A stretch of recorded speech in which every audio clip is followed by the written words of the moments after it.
நீ என்னை காப்பாத்து. மூணாவது ஸ்லோகத்தில் தேவஸ்மரந்தி தவ ஏதேஷாம் ஸ்மரதோபி நார்த்திரிதி கீர்த்திம் கலயசி சிவபாஹீதி கிரந்தன் சீதாம்யஹம் கிமுச்சிதமிதம்.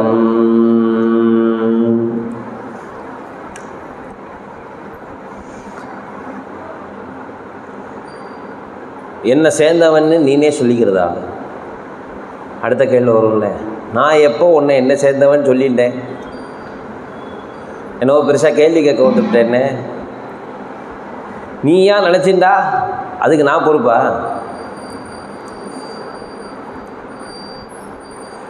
சில பேர் சொல்லிவிடுவா, உங்களுக்கு பிடிக்கும்னு நினச்சிட்டு செஞ்சேன் அப்படின்னு. சர்ப்ரைஸ் கிஃப்ட்லாம் ரொம்ப ஜாக்கிரதையாக இருக்கணும். சில நேரங்கள் அவளுக்கு பிடிக்காதா ஏதாவது செஞ்சு விட்ருவோம். அவளுக்கு பிடிக்குமா பிடிக்காதா, அது நன்னா இருக்குமா நன்னா இருக்காதா, சபைக்கு எடுக்குமா எடுக்காதா, எல்லாத்தையும் முன்னமே யோஜனை பண்ணிவிட்டு சர்ப்ரைஸ் பண்ணோம். இதில் சில பேருக்கெல்லாம் வேறு ஒரு புதுசாக ஐடியாலாம் வரும். அவளுக்கு பிடிச்ச வஸ்துவாக பிடிக்காத கலரில் வாங்கி கொடுக்குறேன் அப்படின்பா. அவளை பக்குவப்படுத்துகிறாளாமா, எல்லாமே பிடிக்கும்னு சொல்ல வைக்கிற மாதிரி. ஒன்று பிடிச்சதை செய்யறதுன்னு ஆரம்பித்தா பிடிச்சதை செய்யணும், இல்லைன்னா பேசாமல் போயிடணும். அது என்ன பிடிச்சதா பிடிக்காத மாதிரி செய்கிறது? அப்போ அவளாக நினச்சிக்கிறதுக்கு நம்ம பொறுப்பாக முடியாது. வலது பக்கமும் வண்டி ஓட்டலாம் நான் நினச்சேன் சார்னா போலீஸ் சும்மா விட்டுருவாரன்னு தெரிஞ்சுக்கணும் இல்லையா? சட்டம் என்னன்னு தெரிஞ்சுக்கணும் இல்லையா? அப்போ நீ என்ன சேர்ந்தவன் நீ ஏன் நினச்சின்னு சொல்கிறியே? நான் எப்போ சொன்னேன் என்னை சேர்ந்தவன் உடனே என்னை நீ கேள்வி கேட்டு உட்காந்துருக்க. இது உனக்கு அழகு கிடையாதுன்னு வேற எனக்கு வேற உபதேசம் பண்ணுறிய. நான் எப்போ என்ன சேர்ந்தவன் உன்னை சொல்லிட்டேன் அப்படின்னதுக்கு ஐயாவால் சொல்கிறார்,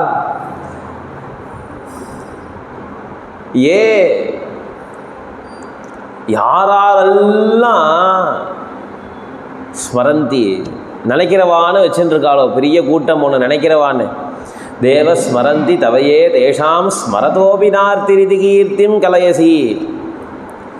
யாரெல்லாம் உன்னை தியானம் பண்ணிட்டு இருக்காளோ அத்தனை பேரும் என்ன சொல்கிறா? அவளுக்கு என்ன கிடைக்கிறதுன்னா ஸ்மரதோபி நார்த்திரிதி கீர்த்திம் கலயசி. அவள் நினைச்ச மாத்திரத்தினாலேயே, ஸ்மரண மாத்திரேன்னு வேற எந்த காரியமும் பண்ண வேண்டாம், பரமேஸ்வரனை நினைச்ச மாத்திரத்தில் எந்த விதமான மனக்கவலையும் அவளுக்கு வரவே வராது. அப்படிங்கக்கூடியதான ஒரு பெரிய புகழை நீ வச்சுட்டு இருக்கப்பா. ஏற்கனவே அந்தக சாசனான்னு சொல்லியாச்சு, யமனை ஜெயிச்சவன்னு சொல்லியாச்சு, மன்மதனை ஜெயிச்சவனாக கூட நீ இருக்க. அப்போ ஆசையும் பயமும் கலந்து தான் ஒருத்தனுக்கு மனக்கவலைங்கிறத ஏற்படுத்தி கொடுக்கறது. அப்போ ஆசையும் நீ ஜெயிச்சுவிட்ட, பயத்தையும் ஜெயிச்சுவிட்ட. ஆசையிலேயே பெரிய ஆசை உண்டு பண்ணக்கூடிய ஒரு ஆளுன்னா அது மன்மதன் தான். பயத்திலேயே பெரிய பயத்தை உண்டு பண்ணக்கூடிய ஆளுன்னா அது எவன் தான். ரெண்டு பேரையும் நீ ஜெயிச்சுவிட்ட. அப்போ ரெண்டு பேருக்கிட்டேருந்து எனக்கு பாதை வராது. யாருக்கு பாதை வராது? நான் நினைச்சவாளுக்கு பாதை வராது. உன்னை நினைச்சிட்டோம், அப்போ அந்த பாதை வராது. அப்படிங்கக்கூடிய பெரிய புகழ் உன்கிட்ட இருக்கு. கீர்த்திம் கலயசி.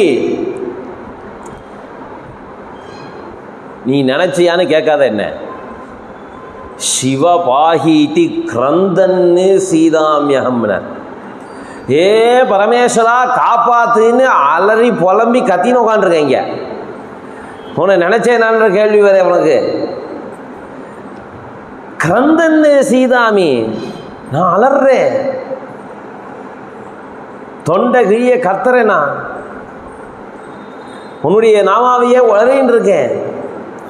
அப்படி இருந்தும் கஷ்டப்படுறேன் நான். கிம் உச்சிதமிதம். இது ரொம்ப சரியாக இருக்குமா? இது உச்சிதமாக இருக்குமா? நான் உன்னை சேர்ந்தவன் இல்லைன்னு உன்னால் எப்படி சொல்ல முடியும்? உன்னால் நான் உன்னை சேர்ந்தவன் தானப்பா. நீ அதை நம்பித்தான் ஆகணும். சுவாமியை சேர்ந்தவன்னு சுவாமி சொல்லிக்க வேண்டாமா? நம்ம சொன்னால் போருமா? நான் சொன்னால் நம்பணும்.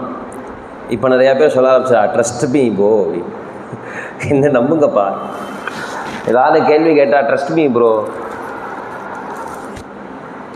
ஆதாரம் எங்கே? நான் சொல்கிறேங்கிறார். ஆச்சரியமாக இருக்குது. அந்த மாதிரிலாம் எப்படி சொல்ல முடியறதுனே தெரியல. நீங்கள் சொல்கிறதுக்கெல்லாம் ஆதாரம் எங்கே? ஏப்பா நான் தான் சொல்கிறேன்ப்பா நம்புப்பாங்கிறாரு. இது ஒன்றும் புரியவே இல்லை. என்ன நம்பணும்னு அப்போ தான் நமக்கு ஒரு தைரியம் வருது. பரவாயில்ல, இந்த மாதிரி இன்னும் பேசியிருந்தா இருக்கா, நம்மளும் இந்த மாதிரி பேசலாம் சுவாமிகிட்ட. மனுஷன்ட்டையே இந்த மாதிரி பேச முடியறது சில பேரால அப்படின்னு சொன்னால், சுவாமிகிட்ட இந்த மாதிரி பேசுறது தப்பே இல்லை. நான் சொல்கிறேன் உன்னை நினைச்சவன்னு நீ நம்புங்கிறார் ஐயாவாள். சுவாமிகிட்ட நமக்கெல்லாம் பேச தெரியல. அது பாவம், வெகுளி, வெள்ளேந்தியது, சொன்னதெல்லாம் நம்புவோம். நியாயமாக பார்த்தா அதை நம்ப வைக்க வேண்டியதுதான் நம்ம வேலை. அது ஒரு குழந்தை மாதிரி. குழந்தையும் தெய்வமும் ஒன்றுன்னு சொன்னது குழந்தைய தெய்வமாக பார்க்குறதோ என்னவோ தெரியல. ஆனால் தெய்வத்தை குழந்தையாக பார்க்குறோங்கிறதுக்காக சொன்னோம். நம்ம சொல்கிறது தான் தெய்வம். நான் தான் உனக்கு அம்மா அப்படின்னு சொன்னால் அந்த தெய்வம் ஆமாம் அம்மான்னு சொல்லிட்டு பின்னாடியே சுற்றும். இல்லைப்பா நான் தான் உனக்கு குழந்தை, நீ தான் எனக்கு அம்மா அப்படின்னு சொன்னால் அம்மாவா பின்னாடியே வந்துட்டுருக்கும். நம்ம என்ன சொல்கிறோமோ அது மட்டும்தான் குழந்தைக்கு தெரியுங்கிறதுனால தான் குழந்தையும் தெய்வமும் ஒன்று.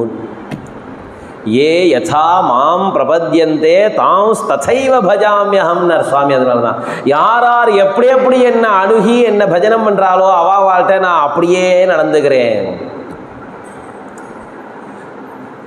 அம்மானு சொல்லிட்டு யாரெல்லாம் வராளோ எல்லாருக்கும் அம்மாவாகவே இருக்கேன். அப்பான்னு சொல்லிட்டு யாரெல்லாம் வராளோ அவளுக்கு அப்பாவாகவே இருக்கேன். குருன்னு சொல்லிட்டு யாரெல்லாம் வராளோ குருவாகவே இருக்கேன். எதிரின்னு சொல்லிட்டு யாராக வராளோ அவளுக்கு எதிரியாகவே இருக்கேன். ராவணனுக்கும்